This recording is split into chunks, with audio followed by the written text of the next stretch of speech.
everyone. We're from Zhongzhen High School, and I'm Ho Yanxi. My partner is Zheng Rongxing and Zhang Weining.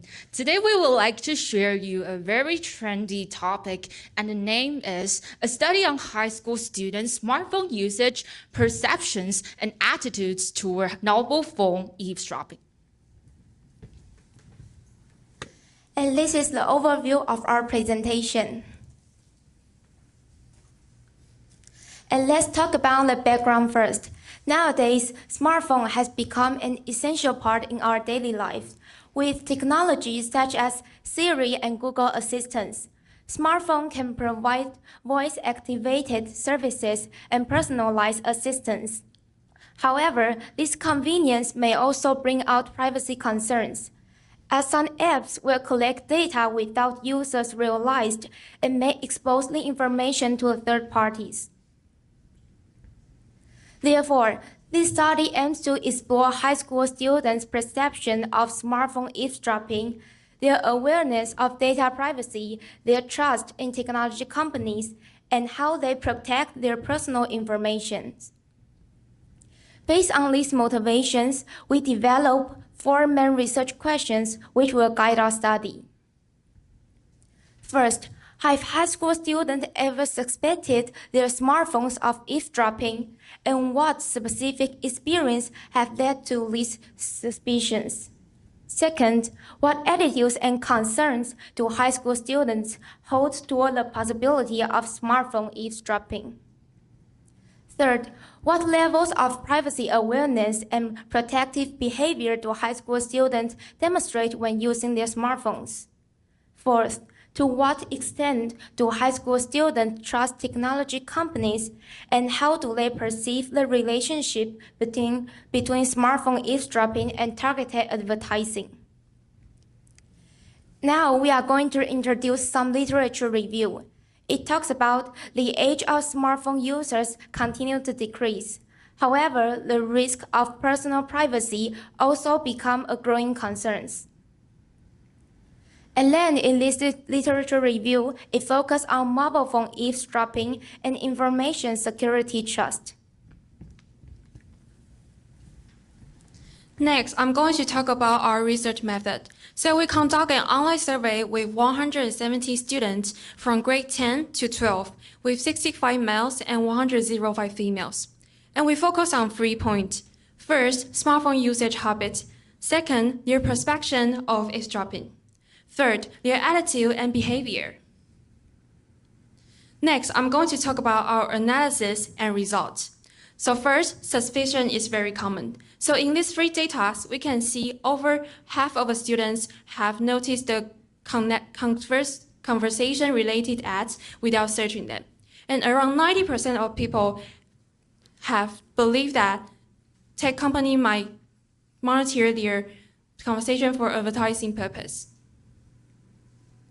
And in question 3, we can know the platform that is suspect eavesdropping. So common answers are Instagram, Facebook, Shopee, and YouTube. And in question 4, we post some feedback that describing their experiences. So some mention talking about Pokemon or specific items and later seeing related products on the internet. And this experience shows that students have connection between conversation and targeted advertising. And second, the trust is relatively low. So in this data, we can see only 30% of people trust smartphone manufacturers. And even we show them an official statement from the local company, you can see the average trust score was quite low. In addition, we also notice the gender differences. So in these 2 figures, we can actually see females show stronger privacy concern, while males more willing to take legal actions if eavesdropping was confirmed. Overall, our data shows most of students have experiences of eavesdropping and having low trust in tech company and show different opinion toward privacy. Based on our research, we found out that although most of the students are concerned about phone eavesdropping, they are unsure what to do. You can see that younger students, female students, and male students have different actions toward this issue. However, There's also a survey says that while most students know how to check or turn off microphone permissions, their awareness is actually high. However, this does not decrease their concern. In other words, knowing what to do does not make them feel safer. This suggests that the issue is not only technical, it is about trust. Students are asked to protect their own privacy while companies and institutions still control the system. Students may understand the tools, but they do not fully trust the system behind them. So the real problem isn't just about awareness, it is trust. And without trust, education alone will not be enough.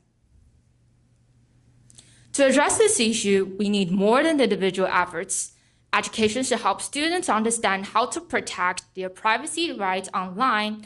Stronger legal regulations are needed to ensure that those companies and institutions handle user data wisely and responsibly. And of course, policymakers should establish protections that students can clearly understand and rely on.